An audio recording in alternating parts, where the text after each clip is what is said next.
Z Ewangelii według świętego Jana.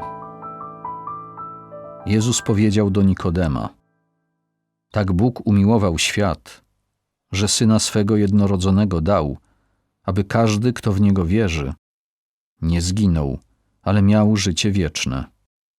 Albowiem Bóg nie posłał swego Syna na świat po to, aby świat potępił, ale po to, by świat został przez Niego zbawiony.